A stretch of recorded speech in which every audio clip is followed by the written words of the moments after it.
gente fala guerra, a gente tratar a organização criminosa como um inimigo estrangeiro, como uma invasão, tem outro país nos invadindo, vamos pegar hipoteticamente o Paraguai. A Secretaria de Segurança de São Paulo, DERIT, manda pro Ministério da Justiça um relatório mostrando que o PCC tem parceria com o Hezbollah. E o Ministério da Justiça do Brasil fala, não, a gente não vai considerar a organização terrorista. Nós temos um problema no Brasil, que eu acho que é um problema latente, é um problema de 100% do Brasil, que é um problema de segurança pública, certo? Imagina, né? Tão segura lá em São Paulo. Pois é, se nem neste tema, que é um tema que afeta você todas as horas, em todos os dias da sua vida, a gente vê as pessoas com energia para cobrar a galera de aumentar a legislação penal, ir para cima e matar bandido mesmo. Se você não tem isso, você imagina para questões ainda mais técnicas da democracia, realmente não tem, cara. É um problema. Outra coisa, tá? Não vai dar. Outra coisa também, que é importante dizer,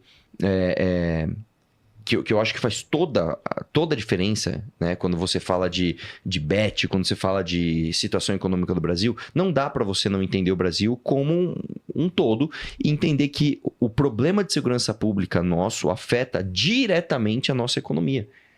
Afeta diretamente. Nós nunca vamos ter grandes investidores, nós nunca vamos ter um país próspero economicamente enquanto a gente tiver estes absurdos acontecendo. O cara tá dando um rolê de bicicleta ali, acho que foi no Parque do Povo, eu nem lembro agora. De repente o cara vai dar um tiro nele, sai fora e já era, velho. Como assim, cara? Como assim, bro? Num lugar, né, que você fala assim, pô, cara, aqui eu tô seguro, né, cara? Exatamente. E à luz do dia. Irmão, como é que pode isso, brother? Como é que pode? Quem é que um dia... E aí, vamos lá. A gente não pode deixar essa bandeira cair na mão das caricaturas. Não pode vir um sargento farrur com um bigode gigante, né, todo caricato, porque aí ele transforma uma pauta legítima e séria numa caricatura do que deveria ser. Então, uma coisa também que a gente está fazendo, cara, e isso é também enxergar o Brasil a longo prazo, é falar dessa forma que a gente está falando, sem falsa indignação, falar assim, calmamente, falar sério, que nós temos que normalizar a guerra contra o crime organizado. Não, e contra o desorganizado também. É que o desorganizado, se você combate o crime organizado a ponto de dar exemplo, o desorganizado fala, cara, se os grandes estão... Eu não vou me meter a fazer merda, porque... A gente já está em guerra com o crime organizado. Só que a gente ainda não assumiu. Os caras já estão avançando territórios. Esses dias, a gente estava no evento, eu até contei um caso. Houve um roubo de um departamento de polícia pelo crime organizado. Os caras foram lá dentro do departamento de polícia e roubaram aquele departamento de polícia. Você fala, por que eles fizeram isso? Existe uma coisa que só tinha ali dentro e eles precisaram se arriscar nesse nível para... Não. É uma guerra também de propaganda, né? Vocês entendem muito disso. O que é o dinheiro? O dinheiro é uma instituição, o dinheiro é um sistema de crenças. Todo mundo acha que 10 reais vale 10 reais, então 10 reais passa a valer 10 reais. É a mesma coisa que está acontecendo com a instituição crime organizado.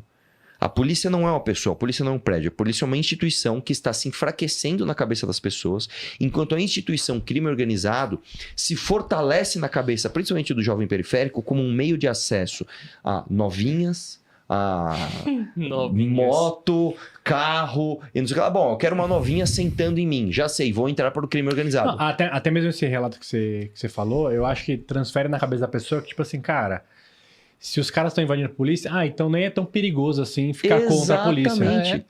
É uma grande propaganda. Então, eu acho que a gente tinha que fazer igual o Bukele fez em El Salvador. Nós vamos institucionalizar uma guerra contra o crime organizado, onde nós vamos construir um presídio igual o Secote. O cara vai dormir no concreto. Não tem colchão de travesseiro. Não tem, usa o próprio braço. É luz branca acesa 24 horas por dia. Não se apaga a luz no Secote. O teto da cela não é isso aqui. O teto da cela é uma grade com um policial em cima com um fuzil apontado pro cara. Todo mundo de bermudinha e camisetinha branca. Comida sem proteína, tá? É um pouquinho de arroz, um pouquinho de macarrão, 2 vezes por dia. É isso. Você vai tomar banho num tanquinho de concreto, você vai cagar numa privada para todo mundo ver. É assim. E nós temos que... Assim, não quer ir para lá? Você vai morrer. Você vai morrer. Eu sou um bandido que eu tenho ali, 23 ocorrências de roubo de celular, de agressão à mulher, abandonei meu filho.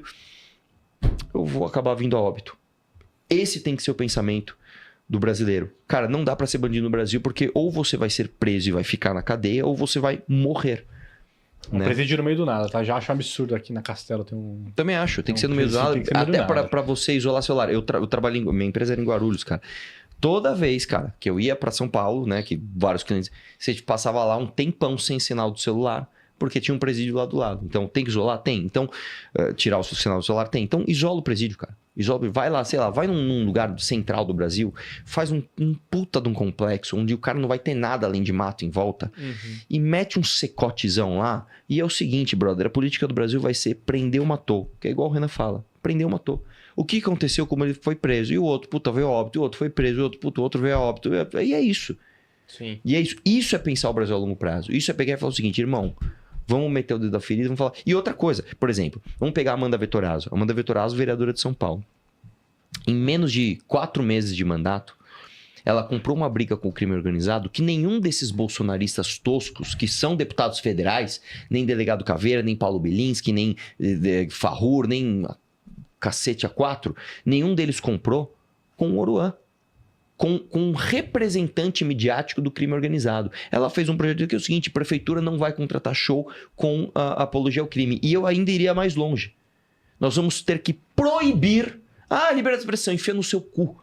Você não vai poder cantar hino de Comando Vermelho. Mas liberdade de expressão. Não tem liberdade de expressão. Você não tem liberdade de expressão no Brasil enquanto você tiver morrendo mais gente aqui do que em países em guerra.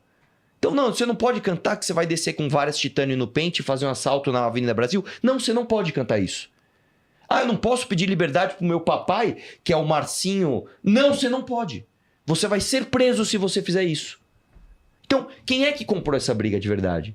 A Amanda Vettorazzo, que é uma mulher de São Paulo, vereadora, que nem trata de matéria penal e foi ameaçada de ser estuprada pelo bosta do Oruan. E aí, cadê o Nicolas? Cadê a galera Bolsonaro? Cadê os delegados? Puta que pariu pra defender ela. Aí não tem porque ela é do MBL. Então essa galera não compra essa agenda de verdade. A agenda de verdade prendeu, matou, até devia ter vindo com a camiseta aqui. A gente tem uma camiseta que assim, é prendeu, matou. Essa agenda é nossa e nós vamos fazer com que essa guerra aconteça. Nós queremos guerra com o crime organizado. Ponto final. Isso sim é ter visão de Brasil, não é...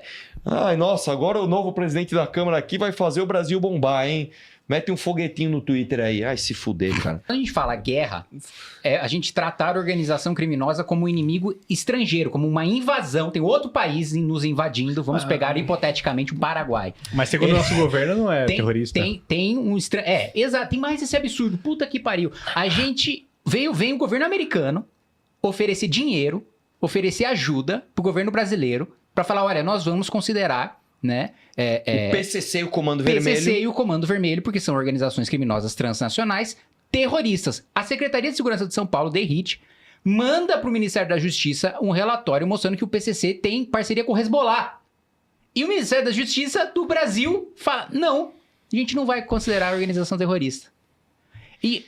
vamos lá, reforçando, quando a gente fala guerra, é tratar como uma invasão estrangeira. É de fato você estar em guerra e você matar aquele sujeito sem o mesmo direito que um cidadão comum. Existe um instituto, um instrumento jurídico chamado direito penal do inimigo, que é justamente construído para você enfrentar organização criminosa. Olha, independentemente dos atos que você cometeu, a gente não vai analisar só os crimes que você cometeu. A gente vai analisar se você é faccionado ou se você não é faccionado. A partir do momento que você é um faccionado, você não tem os mesmos direitos pela lei, você não tem direito ao mesmo rito legal, às mesmas garantias que um cidadão comum. E você, dentro da regra do que o Arthur colocou, você vai morrer ou você vai ficar preso o resto da sua vida. E mais do que isso assim, teve... isso eu acho... Pra mim, eu sinto que quando eu falo isso, as pessoas não têm o mesmo impacto do que eu tive quando eu li esse estudo. Que, cara, um estudo feito assim, 2023, um pesquisador em economia do crime chamado Pérez Chiquida, mostrou que, assim, primeiro, a maior parte dos criminosos, diferente do discurso de esquerda, do pobre coitado, do fudido e tal, rouba por causa de ganho fácil, segundo eles próprios. 400 criminosos presos foram entrevistados e a maioria falou, eu fui pro crime por causa de ganho fácil. Sabe um dos top 5 razões? Eu queria viver uma aventura. Entra no que o Arthur falou da romantização, da idealização, de você ver, do cara crescer vendo o crime organizado como uma referência. Como se fosse assim, é o substituto do pai dele, a inspiração de vida dele é ver o cara do crime organizado. Um estilo de vida. Ali, é o estilo de vida. E aí, quando a gente fala de prender e matar, 80% dos criminosos falam, se tivesse pena de morte e prisão perpétua, a gente não teria cometido crime. 80% dos criminosos. Não é um acadêmico, não é uma Secretaria de Segurança Pública, não é especialista. É o próprio cara falando. E você sabe qual que é o rendimento? Você está falando de investimento aqui e tal. Sabe qual que é o rendimento líquido mensal médio de um bandido no estado de São Paulo? R$40 mil por mês. Nossa. Limpo, porque o cara não vai pagar imposto do celular que ele roubou. Limpo. R$40 mil por mês. E aí o cara tem 14, 15 passagens e só é preso quando ele comete um homicídio tão grotesco que ganha repercussão nacional. Aí vem o Lewandowski e fala, o judiciário solta porque a polícia prende mal. Cara, a polícia, ela só prende, polícia militar, só prende um cara que vai pra audiência de custódia em flagrante. Então, não é que a polícia, ela não tem escolha. Se o cara cometeu um crime em flagrante, é dever da polícia prender o cara. Não tem mais o que o cara fazer. É obrigação dele, senão o próprio policial comete crime. Então, cara, eu acho o seguinte, a partir do momento que a gente normalizou que existem territórios brasileiros que a polícia não entra, você normalizou que existe uma invasão estrangeira. Então, beleza, é como se a Venezuela invadisse pedaços do Rio de Janeiro e falou, aqui é Venezuela e da Venezuela. E aí nós temos ministros de Estado, você pega Aniele Franco, andando sem capacete dentro de uma comunidade, sorrindo e falando, aqui não se usa capacete. É como se... É exatamente isso. A lei não funciona aqui, gente. É como se... É como não, é de verdade. Não é que a lei não funciona. Funciona a lei do Estado concorrente ao brasileiro. Tem um recorte geográfico onde dentro daquele território que está dentro da nossa Constituição, a Constituição não existe.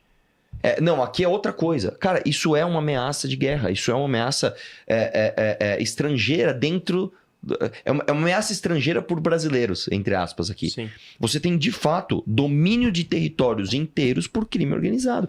E foi assim que El Salvador começou a degringolar. Pra você ter uma ideia, cara, em El Salvador, eles chegaram a ter 88% do seu território dominado pela criminalidade. E quando o Bukele falou o seguinte, agora nós vamos recuperar esses territórios, e isso é uma coisa importante de todo mundo entender, é uma guerra também midiática.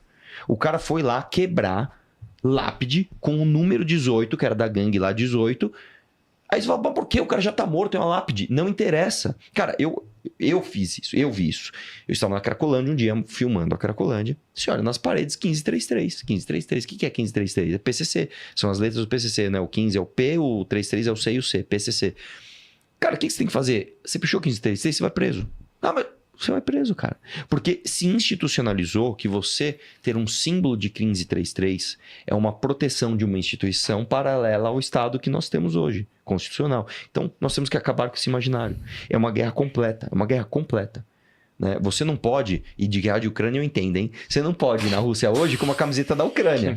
Pegou, hein? Você não pode ir pra Ucrânia hoje com uma camiseta da Rússia. Sim. Ah, mas é só a camiseta do... Não, você não, porque nós estamos em guerra com esses caras. Então, nós não podemos ter, num estado que está em guerra com o crime organizado, artistas cantando o hino das facções para crianças, velho. É uma guerra completa. Ou você assume a guerra e vai para cima ou esquece. E aí nós temos aí um outro problema também. Deixa eu só colocar um adendo nisso aí. Tanto é midiática e tanto o PCC entendeu a importância da guerra ser midiática que o Ministério Público de São Paulo, um pouco tempo atrás, estourou uma operação e prendeu. Ele descobriu o seguinte: primeiro, há muito tempo já o Ministério Público, a Secretaria de Segurança já sabe que tem a divisão das gravatas, que é advogado, promotor, juiz, cujo cursinho foi pago pelo PCC, que o cara passou num concurso sobre o escritório de advocacia financiado pelo PCC para defender o PCC. Tem a divisão dos jalecos, que é médico e enfermeiro, formado pelo PCC para atender o PCC. E descobriram a nova divisão recente, que é a divisão de ONG e de produção de filme para fazer a defesa do PCC, para destruir a reputação de juiz e de promotor e de policial que combate facção criminosa. A operação chama Grito Falso. E por quê? Porque o PCC, essa ONG ligada ao PCC, conseguiu articular a produção de um documentário chamado O Grito, que foi pro Netflix, sobre as condições carcerárias, falando de maneira genérica, o pobre coitado que furtou isso aqui, isso ali, e tá preso em condições desumanas, mas na prática é uma peça de propaganda para beneficiar o crime organizado. E uma peça de propaganda não é uma peça de propaganda qualquer, é uma peça de propaganda com alcance na maior plataforma de streaming, com depoimento do presidente do Supremo Tribunal Federal e do ministro da Justiça pro documentário. Então, assim, é essa dimensão que o crime organizado está entendendo que precisa tomar, assim, como gerar um sentimento de é como se de fato fosse uma nação, eles estão gerando um sentimento de patriotismo em relação ao PCC. Em relação ao, eu pertenço a essa comunidade com esse estilo de vida e com esses valores, chamado PCC. É, de fato, você normalizar e criar a crença de que tá tudo bem, existe um outro estado paralelo que se chama PCC e que a gente convive com ele e que, mano, é uma disputa, que Coca-Cola e Pepsi aqui, pô, tem um estado brasileiro e tem o PCC. Gostou deste vídeo? Se inscreva, curta, comenta e compartilha na missão.